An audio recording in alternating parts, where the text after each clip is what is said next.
नमस्कार दोस्तों, मैं सौरभ स्वागत करता हूं आपका अपने YouTube channel brain booster by Saurabh में। दोस्तों, आज मैं एक बहुत ही अलग टॉपिक के साथ आपके सामने उपस्थित हूं। दोस्तों, ये टॉपिक है उत्तर प्रदेश राज्य संहिता की धारा 25 और 26।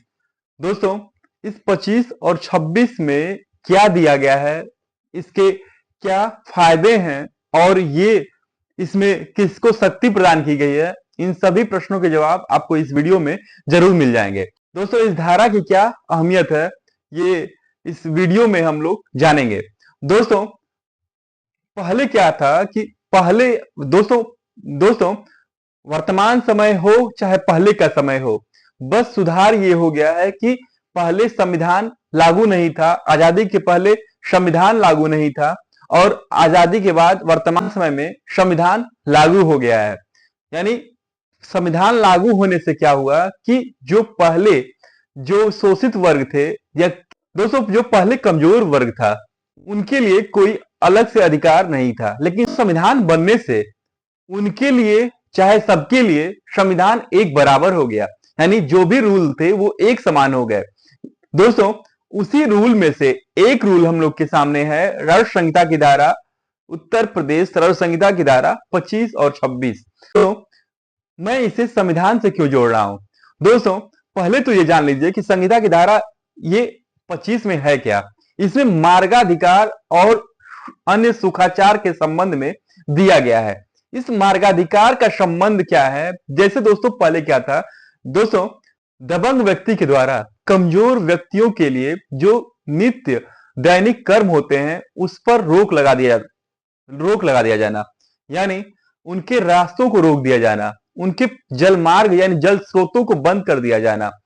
जैसे मान लीजिए कोई गरीब वर्ग है, जैसे कोई गरीब वर्ग है और वो डिपेंड है किस पे? दूसरे दूसरे परिवार पे, यानी दूसरे घर पे डिपेंड है। यानी वो आने जाने के लिए उनके सहन का प्रयोग करता है और उन्हीं के मशीन से पानी लेता है। तो दोस्तों क्या है, सुखाचार में यह दिया गया है कि सुखाचार क्या होता है? जो गरीब वर्ग है उनके सहन से आने जाने के लिए रास्ते का प्रयोग करता है और उन्हीं के मशीन से या उन्हीं के जमीन से होते हुए पानी लेकर आता है अपने घर तक। अब क्या हो रहा है दोस्तों कि उनके द्वारा जिसके जमीन से वो पानी लेकर आ रहा है या अपने रास्ते अपने घर तक पहुंचने का कार्य करता है, अब उनके द्वारा उस जमीन पर बाउंड्री वॉल या घेरने का प्रयास किया जाता है, यानी उस पर अवरोध पैदा किया जाता है और उस काश्तकार को जो कमजोर वर्ग है उसे आने जाने से रोका जाता है। अब वो क्या करे? दोस्तों, इन सब बातों का ये दोस्तों इसकी अहमियत वही जान सकता है जिस पर ये दिक्कतें आती होंगी। दोस्तों, सबके ऊपर ये कंडीशन लागू नहीं होती, लेकिन कुछ वर्ग ऐसे हैं जिसके लिए ये दिक्कतें होती हैं। दोस्तों, आज कुछ वर्ग ऐसे भी हैं दोस्तों जिसके लिए आज भी ये समस्या होती है। दोस्तों, कभी कभी तो ये किसी समाज किसी दोस्त कभी कभी दोस्तों ये किसी एक पूरे वर्ग के लिए हो सकता है। जैसे किसी किसी के लिए कभी कभी दोस्तों ये किसी एक वर्ग के लिए भी हो सकता है, यानी वो पूरा वर्ग उस रास्ते पर डिपेंड हो। दोस्तों, इसी को लेकर के उत्तर प्रदेश राज्य संहिता की धारा 25 और 26 में कमजोर वर्गों के लिए सामाजिक न्याय की दिशा में एक उपलब्धि है। दोस्तों, धारा 25 में मार्गाधिकार और अन्य सुखाचार दिया गया है। मार्गाधिकार तो कंफर्म हो गया कि मार्ग पर जाने का अधिकार, लेकिन सुखाचार वर्ड जो है वो थोड़ा सा अलग है। सुखाचार को जानने से पहले हम ये बताना चाहेंगे कि इसके संबंध में भारतीय सुखाचार अधिनियम 1882 दिया गया है। यानी इस 1882 जो अधिनियम 1882 है, इसमें क्या दिया गया है? सुखाचार को इसमें परिभाषित किया गया है और सुखाचार के बारे में विस्तार से चर्चा की गई है। दोस्तों, आइए जानते हैं सुखाचार है क्या। जैसे दोस्तों सुखाचार किसी जमीन के मालिक या अधिभोगी को उस जमीन के इस्तेमाल करने का कुछ अधिकार देता है। इस अधिनियम के तहत जमीन पर कुछ करने या न करने संबंधी नियम दिए गए हैं। दोस्तों, इसमें जमीन के लाभकारी इस्तेमाल के लिए कुछ न करने के लिए रोक लगाने के संबंध में दिया गया है। दूसरा ये भी दिया गया है दोस्तों कि जमीन के लाभकारी इस्तेमाल के लिए दूसरे के जमीन पर करने या न करने पर भी रोक लगाने के संबंध में दिया गया है।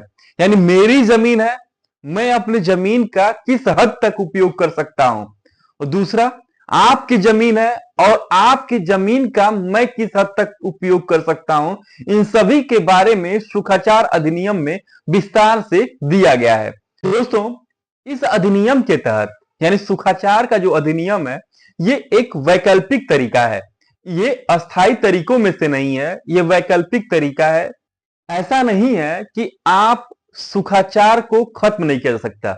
दोस्तों, जैसे मान लीजिए कि आज आपके पास उस अपने घर तक जाने के लिए कोई रास्ता नहीं था, आप उस व्यक्ति का सहन जो है वो प्रयोग में ला रहे थे, लेकिन भविष्य में अगर आपको कहीं से रास्ता मिल जाता है तो इस जो वैकल्पिक व्यवस्था थी, इसको भविष्य में खत्म भी किया जा सकता है। ऐसा नहीं कि वो आपका अधिकार बन गया और आप उनकी सहन से हमेशा के लिए आते जाते रहेंगे। दोस्तों, ऐसा भी हो सकता है कि आपने अपने जो घर है, आपने उसे छोड़कर कहीं और चले गए, तो ऐसा नहीं है कि आप जब वो निवासी नहीं कर रहे हैं वहां पे, तो आप उस व्यक्ति को रोक देंगे, उस व्यक्ति को अपना घर या बाउंड्री वॉल बनाने से रोक देंगे। जब आप उस स्थान पर निवास कर रहे हैं तब ये वैकल्पिक व्यवस्था लागू होगी, अगर नहीं तो नहीं लागू होगा। दोस्तों, मैंने अभी आपको सुखाचार के बारे में बताया। दोस्तों, आइए जानते हैं कि धारा 25 में क्या दिया गया है। दोस्तों, इसमें ऐसे मार्ग के संबंध में, कैसे मार्ग के संबंध में, जो सार्वजनिक पथ या रास्ता न हो, यानी जो सार्वजनिक रूप से खतौनी में दर्ज न हो, ऐसे मार्ग के संबंध में, यानी जो निजी भूमि से संबंधित हो, जिसमें कोई खातेदार या कोई कृषि श्रमिक अपने भूमि या बंजर भूमि या चारागाह भूमि पहुंच सके, या ऐसे जल मार्ग के संबंध में जहां से वह सिंचाई संबंधी कार्य कर सके, सिंचाई संबंधी सुविधाओं का लाभ उठा सके, कोई विवाद उत्पन्न होने की दशा में, दोस्तों, ऐसे में तहसीलदार महोदय विद्यमान प्रथा के निर्देश में ऐसी जांच करा सकते हैं जो वो आवश्यक समझें, और समस्त पक्षों का सम्यक ध्यान रखते हुए मामले को विनिश्चय कर सकते हैं, यानी मामले का निष्कर्ष निकाल सकते हैं। दोस्तों, वो ऐसे अवरोधों को हटाने का निर्देश भी दे सकते हैं, और यदि अवरोध नहीं हटता है, निर्देश देने पर भी अवरोध नहीं हटता, तो वो बल प्रयोग कर सकते हैं, यानी वो पुलिस बल की हेल्प से उस अवरोध को हटा सकते हैं। दोस्तों, इसमें यह भी दिया गया है कि इस अवरोध को हटाने में जो खर्च होगा उसका वह लागत को वसूल भी कर सकते हैं, यानी जो संबंधित व्यक्ति होगा, जो अवरोध किया होगा उत्पन्न, उससे वो इसकी लागत भी वसूल सकते हैं। दोस्तों, ये मैंने आपके सामने धारा 25 के बारे में बताया। दोस्तों, धारा 26 में अवरोधों को हटाए जाने के संबंध में दिया गया है।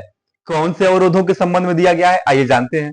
दोस्तों, इसमें दिया गया है कि यदि तहसीलदार महोदय को यह संज्ञान होता है कि अगर किसी ऐसे अवरोध से किसी सार्वजनिक रास्ते या जलमार्ग पे किसी जाने में कोई अवरोध अगर है, दोस्तों, यदि तहसीलदार महोदय को यह ज्ञात होता है या यह संज्ञान में आता है कि ऐसे अवरोध से किसी गांव के सार्वजनिक रास्ते या सार्वजनिक भूमि पर जाने में अवरोध उत्पन्न होता है, तो तहसीलदार महोदय ऐसे अवरोध को, यानी जो सार्वजनिक भूमि पर जाने के लिए बाधा पहुंचा रहा है, उसे हटाने का निर्देश दे सकते हैं, और उस प्रयोजन के लिए बल प्रयोग भी कर सकते हैं।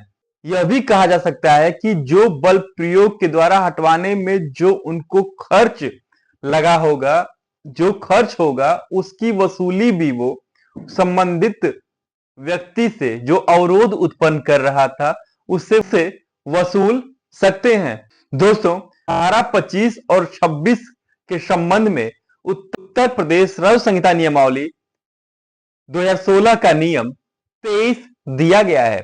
दोस्तों, इस नियम में अवरोध हटाने के संबंध में जो खर्च की वसूली का दिया हुआ है, दोस्तों, इसमें दिया गया है कि जो खर्च होगा उसका तहसीलदार महोदय भू राजस्व के बकाये की तरह वसूल कर सकते हैं। दोस्तों संहिता की धारा 25 और 26, दोस्तों संहिता की धारा 25 और 26 में सभी ग्रामीणों को सिविल अधिकारों और सुखाधिकारों का संरक्षण प्रदान किया गया है।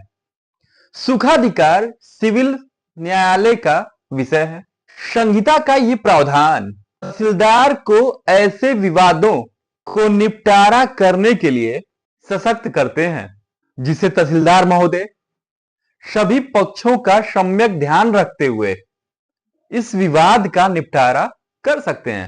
दोस्तों धारा 25 और 26 में मैंने ये बताया कि तहसीलदार महोदय को शक्ति दी गई है। किस प्रकार की शक्ति दी गई है? उनको शक्ति दी गई है, पहला तो ये शक्ति दिया गया है कि खातेदारों और कृषि श्रमिकों को अपनी भूमि या बंजर या चारागाह भूमि पर जाने के लिए मार्गाधिकार के संबंध में पावर दिया गया है। दूसरा, ये सिंचाई आदि प्रयोजनों के लिए जल स्रोतों के पहुंच के सुखाधिकार के संबंध में तहसीलदार महोदय को सशक्त किया गया है। दोस्तों धारा 25 में क्या दिया गया है कि सार्वजनिक रास्ता या सार्वजनिक भूमि को ये अधिकार छोड़ कर दिया गया है, यानी अपवर्जित कर दिया गया है। जबकि धारा 26 में सार्वजनिक भूमि और सार्वजनिक पथ या रास्ते पर हुए अतिक्रमण को या अवरोध को भी हटाने का पावर तहसीलदार महोदय को दिया गया है। अर्थात तहसीलदार महोदय को जो भी अवरोध इन दोनों धाराओं में, दोस्तों धारा 25 और 26 में दोनों धाराओं में निजी भूमि और सरकारी भूमि, जो भी भूमि पर कोई अवरोध उत्पन्न कर रहा है, तो उन दोनों धाराओं में तहसीलदार महोदय को पावर दिया गया है, यानी सशक्त किया गया है कि वो उस रास्ते या मार्ग को अबाध रूप से सार्वजनिक उपयोग के रूप में सुनिश्चित कर सकें। अब ये नहीं है दोस्तों, ये भी नहीं है कि तहसीलदार महोदय कि आपने जा करके वर्तमान में कहीं घर बना लिया तो ऐसे नहीं कि अब आपको दूसरे की जमीन में से रास्ता चाहिए। ये नहीं हमेशा होगा। ये पूर्व से रास्ते चले आ रहे हैं, आप उसका यूज करते चले आ रहे हैं और वर्तमान में आपको ये समस्याएं हो रही हैं, तो इसका भी ध्यान देना होगा। ऐसा नहीं कि जब मन करे तब दूसरे की जमीन में रास्ता आप मांग करने लगेंगे, ऐसा नहीं होगा। ये रास्ते चले आ रहे हैं, आप अपना घर बनाए हुए पहले से, अब चलता चला आ रहा है, तो उस जगह पे तहसीलदार महोदय को पावर दिया गया है। अब दूसरे पक्ष की बातों को भी तो सुनना होगा। ऐसा नहीं है कि केवल आप अपनी बातों को कहेंगे हमें उसकी जमीन में से रास्ता चाहिए और रास्ता आपको मिल जाएगा। वो दूसरा पक्ष भी तो अपनी बातों को कहेगा कि किस आधार पे आपको रास्ता दिया जाए, आपको किस आधार पर रास्ता दिया जाए। वो फ्रंट पर है या जो भी दिक्कतें हैं वो बताएगा अपनी बातों को। हाँ, दैनिक जीवन की जो चीजें हैं, जैसे अगर मान लीजिए कि सुखाधिकार में क्या मैंने बताया कि आप उसकी जमीन से पानी लेने जाते हैं, आप उसके तालाब में अपने जानवरों को पानी पिलाते हैं। अगर उसका तालाब है सामने वाले का, यानी और उसमें आप पानी पिला रहे हो, तो वो उसके लिए नहीं रोक सकेगा। ये चीजें हैं, आपको दैनिक क्रियाक्रम के लिए वो नहीं रोकेगा। लेकिन अब ये नहीं कि आप कोई नई मांग करने लगे, वो उसका अधिकार है। इसके लिए आप दोनों पक्षों के लिए, सभी ग्रामीणों के लिए, चाहे वो देना चाहे या न देना चाहे, तहसीलदार महोदय उस कोई वैकल्पिक व्यवस्था कर देंगे। लंबे समय के लिए आपको सिविल न्यायालय में जाना पड़ेगा, उस जो फैसला होगा न्यायाधीश महोदय का वो आप लोगों को मानना पड़ेगा। तो इन चीजों का ध्यान दिया जाए। ये जो रूल होगा वो वैकल्पिक रूल होगा, ऐसा नहीं कि अस्थायी रूल आपको कागज में काट कर दे दिया गया, आप उस आधार पे आप कहीं और चले जाएंगे। भाई तहसीलदार महोदय उस वैकल्पिक व्यवस्था के तहत आपको वहां पर हल निकाल देंगे उस चीज का। ये पावर दिया गया उनको। दोस्तों ये धारा 25 और 26 जो होता है वो कमजोर जो वर्ग है के लिए सामाजिक न्याय सुनिश्चित करता है। दोस्तों ये धाराएं समाज के उन कमजोर वर्गों के लिए है जो सदियों से सार्वजनिक स्थलों पर या कुओं, पोखरों, तालाबों, झीलों, सड़कों, चारागाहों या अन्य बंजर भूमि का प्रयोग करने से वंचित किए गए थे। उन्हें यह प्रयोग करने के लिए अधिकार को सुनिश्चित करता है। इस संहिता में इस धारा के तहत यदि दो वर्गों में किसी मार्ग को लेकर के संघर्ष हो रहा है तो उसकी वैकल्पिक व्यवस्था के लिए तहसीलदार महोदय को सशक्त किया गया है। दोस्तों और तहसीलदार महोदय इस संहिता के इस धारा के अनुसार मामले को सुलझाने का प्रयास कर सकते हैं। दोस्तों धारा 27 क्या दिया गया है, इस दोस्तों धारा 27 क्या होती है? मतलब इसी संहिता में जो उत्तर प्रदेश राष्ट्र संहिता 2006 है, उसमें धारा 27 क्या है? अगर कोई ऐसा सरकार का फैसला तहसीलदार महोदय के द्वारा लिया गया है, तो इस संबंध में धारा 27 में उपजिलाधिकारी महोदय को पुनरीक्षण की शक्ति प्राप्त है। दोस्तों, यदि तहसीलदार महोदय जो इस पर फैसले लिए हुए इस रास्ते के संबंध में, तो ऐसे फैसले उपजिलाधिकारी महोदय को संज्ञान में आता है, उनके पास यदि कोई पक्ष जाता है तो इसे वो अपने दोस्तों तब क्या करेंगे? तब एसडीएम महोदय तहसीलदार महोदय के द्वारा किए गए फैसले का पुनरीक्षण कर सकते हैं, यानी पुनः उसकी जांच कर सकते हैं और संबंधित पक्षकारों को सुनवाई का पुनः अवसर प्रदान कर सकते हैं। जैसा उनको लगे उस प्रकार की वो सुनवाई का उनको अवसर प्रदान कर सकते हैं। लेकिन दोस्तों, यह ध्यान रहे कि इस धारा के अधीन कोई प्रार्थना पत्र पुनरीक्षित किए जाने वाले आदेश के 30 दिन के अवधि के समाप्ति के पश्चात कोई भी प्रार्थना पत्र एक्सेप्ट नहीं किया जाएगा। दोस्तों, धारा 28 में क्या दिया गया है कि इस अध्याय के अधीन दिया गया कोई आदेश किसी व्यक्ति को सुखाचार के ऐसे अधिकार या रूढ़िगत अधिकार स्थापित कर से विवर्जित नहीं कर सकेगा जिसका दावा वह सिविल वाद के द्वारा कर सकता है।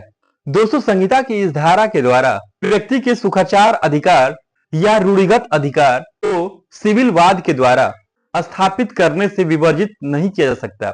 मतलब दोस्तों, ये ध्यान रहे कि ऐसा नहीं है कि आप क्या करिए कि तुरंत सिविल न्यायालय चले जाइए। कोई ऐसा ना हो कि किसी व्यक्ति का रास्ता रोक करके तुरंत आप सिविल न्यायालय पहुंच जाएं और क्या करें, कह दें कि उस पर स्टे ले लिए हैं आप। लेकिन ऐसा नहीं होगा। आपके हक में यदि फैसला होता है तब आप जो करिएगा करिएगा, वैकल्पिक रूप से आप उस रास्ते को बाधित नहीं कर सकते। उम्मीद करते हैं दोस्तों, ये टॉपिक जो मैंने धारा 25 और 26 से रिलेटेड बताया आपको समझ में आया होगा और आप इसका जरूरत के अनुसार उपयोग भी कर सकेंगे। तो अगर आपको ये वीडियो अच्छा लगे तो चैनल को सब्सक्राइब और वीडियो को लाइक करना ना भूलें। अगर किसी भी प्रकार का कोई समस्या हो या कोई भी कंफ्यूजन अगर होता है तो कमेंट बॉक्स में कमेंट जरूर करिएगा। धन्यवाद।